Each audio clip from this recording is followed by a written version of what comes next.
Muy buenas, ¿qué tal? ¿Cómo estáis? Espero que estéis bien y sobre todo espero que estéis tranquilos y que no tengáis ansiedad. Pero lo prometido es deuda y tenía muchas ganas además de compartir con vosotros este vídeo acerca del manejo de la ansiedad porque, bueno, pues la ansiedad es de esas emociones que merece la pena conocer porque si no se manejan bien, es verdad que pueden generar una sintomatología muy desagradable. No sé cuál será tu caso, no sé si en algún momento has sentido ansiedad o conoces a alguien que la padece. En cualquier caso, creo que merece la pena, aunque jamás hayas sufrido de ansiedad, merece la pena conocer qué es lo que ocurre por ahí dentro cuando está presente esta emoción para, si en algún momento la sientes, pues no asustarse por su sintomatología y saber tú misma o tú mismo bajar esa intensidad, manejarla bien para que no te condicione. Esa es la intención que tengo con este vídeo. Como tengo muchas cosas que contaros, vamos a empezar por la parte más básica, que es la definición de la ansiedad. ¿Qué es la ansiedad?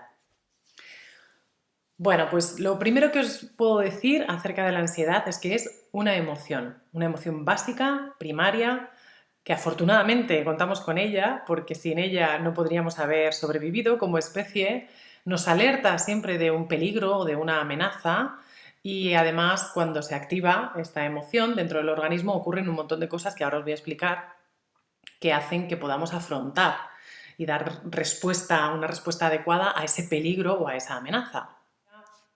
Hay personas que me preguntan si hay alguna diferencia entre el miedo, el temor, el pánico, la ansiedad. Bueno, pues la diferencia es el grado de ansiedad que uno siente. Digamos que la base, la emoción base es la ansiedad y dependiendo del nivel o del grado de intensidad que uno siente esa ansiedad, pues lo llamamos de una manera o de otra. Entonces, ¿por qué la gente teme tanto esto de la ansiedad, sus síntomas y por qué tiene tan mala fama y la gente se lo trata, ¿no? En la consulta. Bueno, pues tiene sus defectillos el sistema límbico. Y es que dijimos en el anterior vídeo de las emociones que es muy primitivo y no distingue entre un peligro real y un peligro ficticio. Y los seres humanos tenemos otra parte del cerebro mucho más desarrollada que es capaz de inventarse peligros que no están ahí presentes en ese momento. Anticipamos futuros peligros o futuras amenazas, las traemos a nuestro sofá de casa o a nuestra cama y claro, nuestro sistema límbico dice, uy, hay un estado de alerta o de amenaza, se dispara la ansiedad y ahí te ves tú en el sofá de tu casa o en la oficina sentado en una silla o intentando dormir, pues con un montón de síntomas que evidentemente son muy desagradables y ahora vamos a hablar por qué sentimos esos síntomas. Y es que los síntomas de la ansiedad pueden ser muy variados y no se manifiestan todos a la vez, ni en todas las personas, ni en el mismo grado de intensidad. Y esto es lo que va a marcar la diferencia entre si una persona decide tratarse la ansiedad o no tratársela. Hasta qué punto puede gestionar esa sintomatología. Vamos a empezar a hablar de cada síntoma. Empezaremos por, yo creo, el más típico, ¿no? Que es el de falta de oxígeno, la sensación de falta de oxígeno y esa hiperventilación, esa respiración agitada y muy elevada, muy pulmonar, que realizamos pues, para intentar ganar ese oxígeno, ¿no? Luego tenemos el dolor en el pecho, sensación de taquicardia, de palpitaciones. Hay personas que llegan a creer que tienen un ataque al corazón y se van directamente a urgencias porque piensan que se van a morir y lo que les está pasando es un ataque de ansiedad. Por eso os digo que es importante que conozcáis estos síntomas. Otro de los síntomas puede ser una sudoración excesiva en axilas, en las manos, en los pies. Otra puede ser temblores en el cuerpo, sobre todo en las extremidades, piernas y brazos y manos. Otro síntoma puede ser la sensación de mareo, falta de concentración, falta de memoria. Otro de los síntomas es la necesidad de tener que ir corriendo al baño porque se nos ha cortado la digestión o bueno, de pronto nos vemos con una diarrea, ¿no? O ganas de vomitar. Personas que mantienen estados de ansiedad prolongados en el tiempo pueden tener desarreglos hormonales y desarreglos en su menstruación, de manera que puede darse el caso de mujeres que puedan tener 2 o 3 veces la regla al mes o incluso que se les paralice el periodo y estén 2 o 3 meses sin periodo. Esto también puede ser fruto de la ansiedad prolongada en el tiempo. Ahora veremos por qué. Muy bien, pues ahora que hemos hablado de los síntomas, para entender por qué se producen esos síntomas, os tengo que hablar del sistema nervioso autónomo. Tenemos el autónomo y el sistema nervioso voluntario. El voluntario se encarga de todo aquello que, si yo te doy una orden o si tu cerebro da una orden a tu organismo, lo ejecuta. Por ejemplo, dar una palmada o mover el pie derecho o tirar un balón. Son órdenes que da tu sistema nervioso al organismo y lo ejecuta.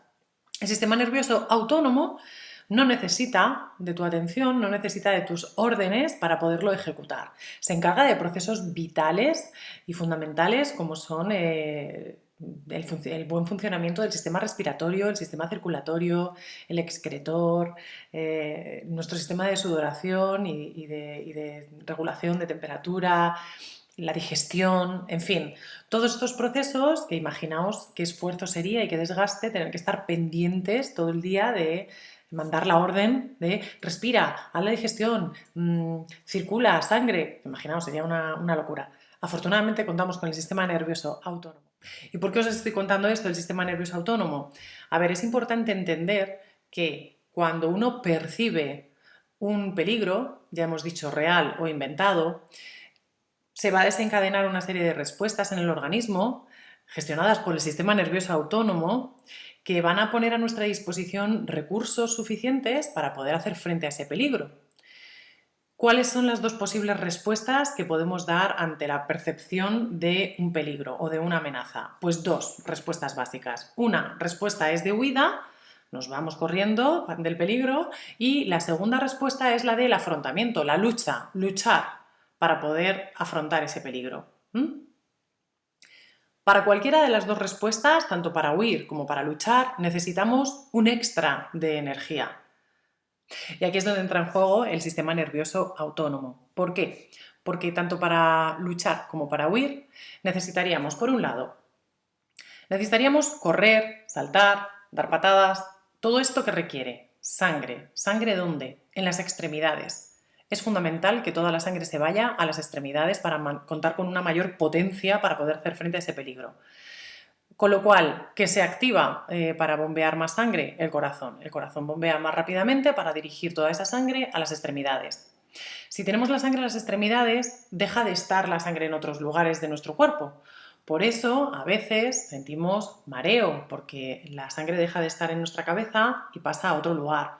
Y también por eso, a veces, también tenemos la sensación de tener que ir corriendo al baño a evacuar, a soltar lastre, porque ante una lucha o ante una huida, primero, el sistema digestivo requiere, el proceso de la digestión requiere muchísima sangre y hemos dicho que ahora no vamos a contar con la sangre en el estómago, va a ir a otros lugares, con lo cual, por un lado, se corta porque la sangre deja de estar ahí y por otro lado, nos vamos a evacuar para estar más ligeros de equipaje. Es todo muy lógico si lo piensas. Si tienes que luchar o tienes que huir, necesitas estar más ligero. Y, bueno, por ese motivo, siempre que estamos en un estado de muchos nervios, nos apetece ir al baño. O hay personas que les da también por vomitar. Bien, ¿qué más cosas pasan cuando el sistema nervioso autónomo se activa? Pues ocurre también, las pupilas se dilatan, por ejemplo, para poder ampliar el campo de visión. ¿Qué ocurre con el sudor? Hemos dicho que uno de los síntomas es una sudoración excesiva. Pues bien, cuando uno tiene que hacer frente a un peligro, lo normal es que la temperatura corporal aumente. ¿Qué hacemos con el sudor? Intentar evitar entrar en un estado febril, con lo cual sudamos para refrigerar al cuerpo. ¿Qué más? ¿Qué más? ¿Qué más puede ocurrir? Lo que os comenté antes del sistema hormonal de las mujeres también se explica por esto. Si yo tengo que hacer frente a una lucha o a una huida, nuestro sistema reproductor en ese momento no va a tener mucho sentido que esté activo, con lo cual también se paraliza. Y esto hace que haya desórdenes hormonales que pueden producir, como hemos dicho antes, las dos situaciones, ¿no? Otra de las cosas que ocurre es que las glándulas de la saliva, por ejemplo, también dejan de actuar. La saliva tiene sentido para favorecer la digestión. Hemos dicho que la digestión se corta, no tiene sentido en este momento de lucha y de huida, con lo cual la saliva tampoco. No sé si os habrá pasado alguna vez, pero cuando uno tiene nervios, yo que trabajo mucho con artistas que tienen que cantar, que tienen que hablar justo antes de un estreno, justo antes de una actuación importante, te dicen, es que se me seca la boca, no sé qué hacer, por más agua que bebo y agua, no consigo que la garganta y que mi boca esté lubricada por mi saliva, ¿no? Y es por esto, es porque ese estado de ansiedad lo que corta es la actividad de las glándulas salivales. Bueno, y ahora que hemos visto la cantidad de cosas que ocurren cuando el sistema nervioso autónomo intenta hacer frente a un peligro, pues vamos a entender muchísimo mejor la sintomatología de la ansiedad. ¿Por qué? Porque todo esto tiene muchísimo sentido y mucha lógica si hacemos frente al peligro, si usamos todo ese extra de recursos en ese momento. Pero estamos hablando que somos capaces de anticipar, ¿no? Esos peligros y esas amenazas. Que igual estás en el sofá de casa y empiezas a sentir temblores, a sentir palpitaciones, a sentirte mareado, ¿no? A respirar de una manera como muy elevada, a salir corriendo al baño. ¿Por qué tenemos esos síntomas? Pues ya veis de dónde viene. Por algún lado el cuerpo tiene que canalizar todo este aporte extra y bueno, lo hace a través de los síntomas de la ansiedad. Si nos mareamos es porque estamos hiperventilándonos, es porque tenemos más oxígeno del que necesitamos. ¿Cómo podemos restaurar nuestros niveles de oxígeno? ¿Habéis visto esto de la bolsita, que te dan una bolsita para que respires? No sé si sabéis por qué se hace esto. Como ya sabéis, nosotros captamos el oxígeno del aire y expulsamos dióxido de carbono. Cuando hay una hiperventilación, respiramos mucho, muy rápido, de manera muy agitada, lo que hacemos es que captamos mucho oxígeno y expulsamos poco dióxido de carbono. Se acumula demasiado oxígeno y produce una sensación de mareo. Lo de la bolsita lo que hace es que limita la entrada del oxígeno, ya que lo que hacemos es acumular el dióxido de carbono en la bolsa y evitar que entre más cantidad de oxígeno, y así de esa manera se va restableciendo un poco los niveles de oxígeno en nuestro organismo y así desaparece esa sensación de mareo. Entonces, ¿cuánto puede durar un ataque de ansiedad? Un ataque de ansiedad no suele durar más de 15 minutos, 20 minutos. Ahora os voy a hablar del sistema nervioso simpático y parasimpático. El sistema nervioso simpático es el encargado de ponernos en acción, ¿vale? Nos levantamos por la mañana y se pone en acción para poder hacer frente a todas las demandas, a todas las cosas que tenemos que hacer. El sistema parasimpático es el que nos para, el que nos relaja, el que nos devuelve a la calma. El sistema parasimpático se activa cuando vamos a dormir. Entonces, ¿por qué os cuento este rollo del sistema nervioso? Pues para que entendáis que, afortunadamente, aunque nosotros no hagamos absolutamente nada de lo que os voy a decir que hay que hacer para poder manejar esos síntomas y volver otra vez al estado de calma, aunque lo hagamos todo al revés, lo hagamos todo fatal, manejemos fatal la ansiedad, afortunadamente tenemos el sistema parasimpático que nos va a parar, que te va a devolver a la calma, quieras o no quieras. Esto para mí es una tranquilidad. Yo cuando esto lo conocí, a mí me dio tranquilidad, el decir, bueno, no todo depende de mí, de mi manejo, sino que tengo ese sistema que cuando entiende que no estoy haciendo absolutamente nada con todos esos recursos y cuando ya estoy con esos síntomas ahí a tope y no hago nada con ellos, no estoy huyendo ni luchando, pues dice, mira, esto no tiene sentido. Vamos a devolver a esta persona a la calma que ha debido ser un error. Entonces nos devuelve otra vez a nuestro estado de calma.